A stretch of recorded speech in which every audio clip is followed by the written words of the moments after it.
So the symptoms, there's mainly two main symptoms that people need to look out for. The first one is any sort of new continuous cough, which mainly it's a dry cough, but actually now the advice is any type of cough, even a mild one, could potentially be coronavirus, and or a fever. And initially the advice was a temperature over 37.8, but now the advice is that if you feel hot and you feel like you've got a fever, then that counts. That is your symptom. So cough on its own, or cough and a fever, or a fever on its own without a cough. You don't actually have to have them together. Those are the two main symptoms.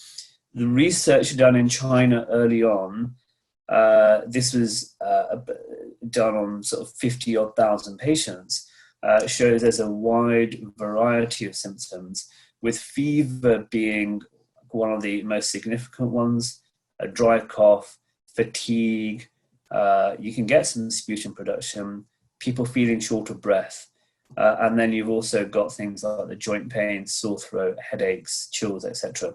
The difficulty is that these symptoms also mimic symptoms, can be the symptoms of a common cold. They can also be symptoms of flu, which is why it makes it really difficult to diagnose and to decide whether somebody has got coronavirus or not.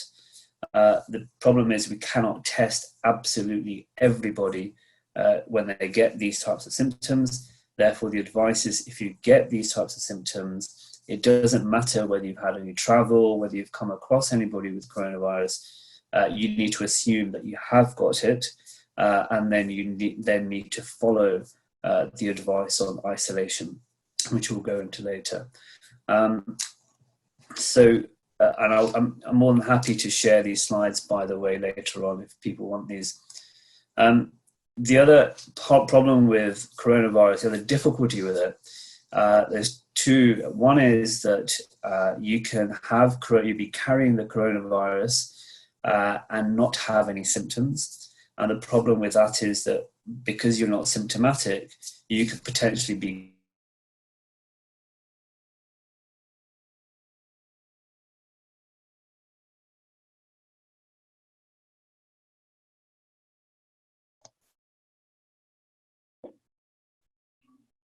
Yes, we're having some connection issues with Dr. Adnan Ali. Hopefully he will be able to join us soon.